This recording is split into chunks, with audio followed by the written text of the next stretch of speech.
আজকে তোমাদের জন্য নিয়ে এলাম আমলকির ক্যান্ডি। বাজার থেকে আমলকি দিয়ে এসে কীভাবে বানাবে দেখো।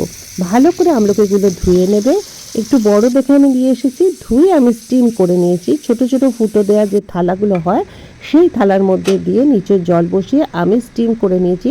5-7 মিনিটের পরেই দেখবে এরকম আমলকিগুলো টিপলে এটা বীজটা ছেড়ে যাচ্ছে তার খোলা থেকে। তো হয়ে গেছে আমার। এবারে একটু ঠান্ডা করতে দিলাম।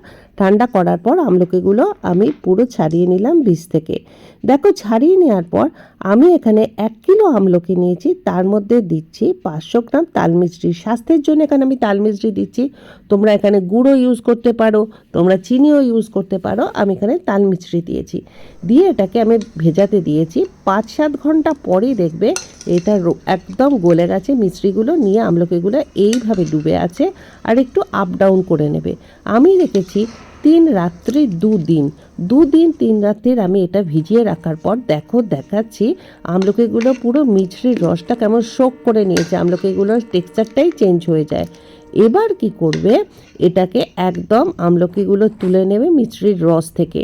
আর রসটা তুমি পাশে রেখে দেবে। এই রসটাও কিন্তু খাওয়ার জন্য খুব ভালো, পেটের পক্ষে খুব উপকারী। একটু ফুটিয়ে জাল দিয়ে ফ্রিজে রেখে দেবে, জলের মধ্যে মিশিয়ে শরবতের মতো খাবে। খুব ভালো, রসটা অবশ্যই ফেলো না। এবার কি করব, আমলকিগুলো আমরা এরমভাবে থালাতে এটা ছাড়িয়ে সাজিয়ে নেবো। একটার উপর একটা যেন উঠে না থাকে।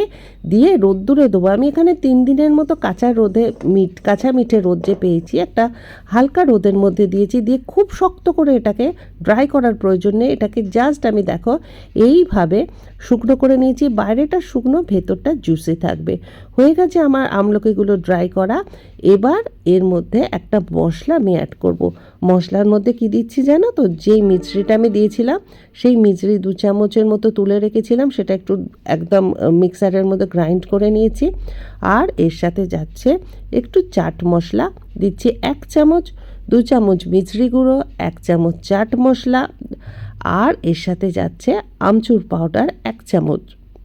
দিয়ে আমরা একটা ড্রাই মশলা বানিয়ে নেবো। সেই মশলাটা দিয়ে আর অবশ্যই এর সাথে ব্যালেন্স করার জন্য আমি হিমালয়ান পিঙ্ক সল্ট দেবো 1/2 চামচের মতো। দিয়ে এই মশলাটা বানিয়ে নিয়ে আমলকিগুলোর মধ্যে আমি ভালো করে এটাকে মিক্স করে নেব। তো এই দেখো একটু নুন দিয়ে দিলাম। বিশেষ কিছু নয়, খুব সহজে হয়ে যায়। বাস 5-6 দিনের মতো সময় লাগে। আমলকিগুলো এর মধ্যে দিয়ে ভালো করে আমরা আপ ডাউন করে নিচ্ছি। দেখো মশলাগুলো কোটিং হয়ে যাচ্ছে। একটা এয়ারটাইট কন্টেনার করে রেখে দাও। বাচ্চা থেকে বড় মুখে ফেলতে থাকো। কিন্তু রাখা যায় তো বহুত দিন। আমার গ্যারেন্টি এটা বেশি দিন তোমরা রাখতে পারবে না। সকলেই আনন্দের সঙ্গে খেয়ে নেবে। তো বানিয়ে ফেলো। এখন আমলকি পাওয়া যাচ্ছে বাজারে এই ক্যান্ডি। আর জানিও কেমন লাগলো আমার এই রেসিপিটা। চলো টাটা।